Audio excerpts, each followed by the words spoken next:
জালসার বাইরে বা পর্দার আড়ালে আপনারা এসব করা থেকে বিরত থাকেন। আসসালামু আলাইকুম রহমতুল্লাহি ওয়া বারাকাতুহু। আশা করি সবাই ভালো আছেন। তাবলিকের ভাইরা রাজনৈতিক দলের সাথে সম্পৃক্ত হয়ে তারা স্লোগান দিচ্ছে।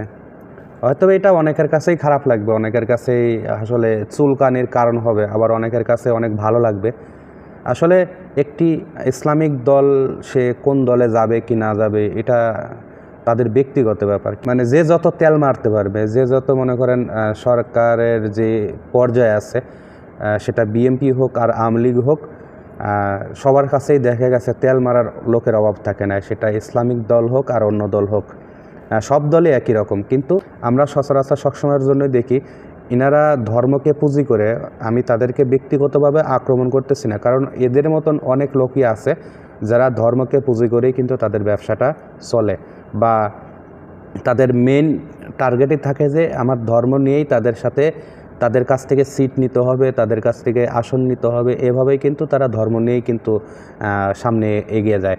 তো আমি যে মেইন কথাটা বলতেছি সেটা হচ্ছে কি, আপনারা আমাদের ওস্তাদ, আপনারা আমাদের মাথার মুকুট। আপনারা আমাদেরকে যে শিক্ষা দিবেন আমরা কিন্তু সেই শিক্ষাটাই নেব। কারণ হচ্ছে কি, একটি ওয়াজ মাহফিল যখন আপনারা করেন তখন কিন্তু হাজার হাজার লোক সেই মাহফিলে থাকে, সেখানে হিন্দু, বৌদ্ধ, খ্রিস্টান সবাই কিন্তু থাকে, অনেকেই কিন্তু থাকে।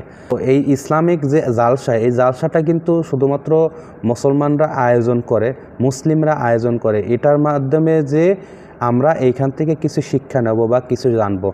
আপনারা যখন নাকি বক্তব্য দিতে যান বা ইসলামিক জালসাতে আলোচনা করতে যান, তখন আপনারা খুব ভালোভাবে আলোচনা করেন, কিন্তু জালসার বাইরে বা পর্দার আড়ালে আপনারা এসব করা থেকে বিরত থাকেন। কারণ হচ্ছে কি, আপনারা যেটাই করুন না কেন দেখার মতন কিন্তু একজন আছে, উপরওয়ালা কিন্তু বিচার করার জন্য সে আছে কিন্তু, ঠিক আছে। একজনের জন্য আর একজনের ক্ষতি করে বা একজনের জন্য আর একজনের দুর্নাম বয়ে এনে কোনো লাভ নেই। কারণ হচ্ছে কি, আপনাদের যে সন্তানরা আছে, আপনাদের যে ছাত্র আছে, তারা কিন্তু আপনাদের ফলো করে। আর আপনারা যদি ভুলভাল শিক্ষা দেন যে যখন দলে যাবে তার সাথে আমরা এভাবে চলবো, যে যখন দলে যাবে তার সাথে আমরা এভাবে তেল মেরে আমরা ক্ষমতায় আসবো বা সিট নেব, এভাবেই, এসব বাদ দিয়ে সঠিক ধর্ম পালন করার জন্য আমাদেরকে উদ্বুদ্ধ করুন বা আমাদেরকে বলুন যে না, ইসলাম এইভাবে কায়েম করা হয়েছে, ইসলাম এইভাবে এসেছে, এভাবে আমাদের শিক্ষা দেন। এইসব তেল মারা বাদ দিয়ে সঠিক পথে বা সঠিক পন্থায় আমাদেরকে ইসলামের যে দীক্ষা আছে, ইসলামের যে শিক্ষা আছে, সেটা আমাদেরকে শিক্ষা দেন, কারণ এটা আপনাদের নৈতিক দায়িত্ব।